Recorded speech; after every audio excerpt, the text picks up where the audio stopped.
এই জানিস দার্জিলিং এ 800 টাকায় থাকা খাওয়া নিয়ে প্যাকেজ দিচ্ছে জানিস। হোয়াটসঅ্যাপে ওরা পেমেন্ট লিঙ্কও পাঠিয়ে দিয়েছে। চল 23 থেকে 26 জানুয়ারি ঘুরে আসি। কাঞ্চনজঙ্ঘা ভিউ রুম দেবে 800 টাকায় থাকা খাওয়া নিয়ে প্যাকেজ। এই দেখ এই ইউপিআই লিঙ্ক দিয়েছে টাকাটা পাঠিয়ে দেওয়ার জন্য, অ্যাডভান্স পাঠানোর জন্য।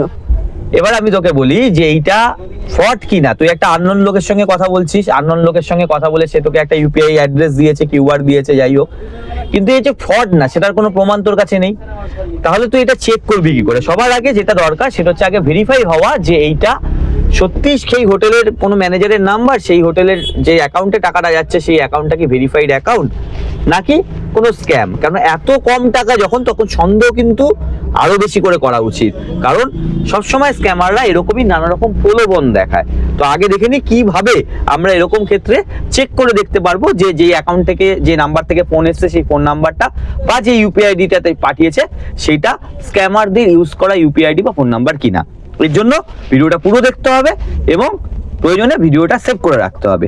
তো দেখে নেই, প্রথমেই চলে যেতে হবে ন্যাশনাল সাইবার ক্রাইম পোর্টাল। এই ন্যাশনাল সাইবার ক্রাইম পোর্টালে গিয়ে এখানে আপনারা সার্চ অপশন পাবেন, আমি লিঙ্কটা দিয়ে দেবো।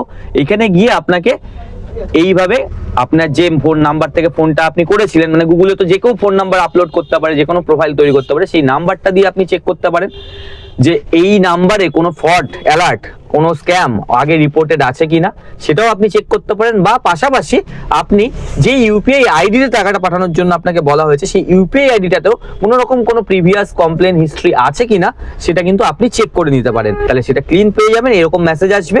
আর যদি কমপ্লেন থাকে তাহলে আপনাকে এরকম একটা মেসেজ দেখিয়ে দেবে যে এই নাম্বারে কমপ্লেন আছে। তো সেক্ষেত্রে আপনি আগে থেকেই সাবধান হয়ে যেতে পারবেন। ইভেন আপনি এক্ষেত্রে কিন্তু ব্যাংক অ্যাকাউন্ট ডিটেলসও যদি পাঠায় সেটাও একইভাবেই আপনি চেক করে দেখতে পারেন সেই ব্যাংকের অ্যাকাউন্ট নাম্বারের এগেনস্টেও কোনো রকম কোনো ফ্রড অ্যালার্ট বা কোনো কিছু সাইবার ক্রাইম পোর্টালে অভিযোগ করা আছে কিনা। ভিডিওটা ভালো লেগে থাকলে বন্ধুদের সঙ্গে শেয়ার করবেন। আর যখনই দেখবেন যে কোনো বিশাল কোনো অফার, বিশাল কোনো মানে যেটা পাওয়া যায় না তার থেকে বেশি সস্তায় জিনিস দিচ্ছে, অবশ্যই সাবধান হন, সতর্ক হন এবং বুঝে শুনে তবেই পেমেন্ট করবেন। এরকম আরো ভিডিওর জন্য আপনারা দেখতে থাকুন আমাদের চ্যানেল আর সাবস্ক্রাইব করতে ভুলবেন না।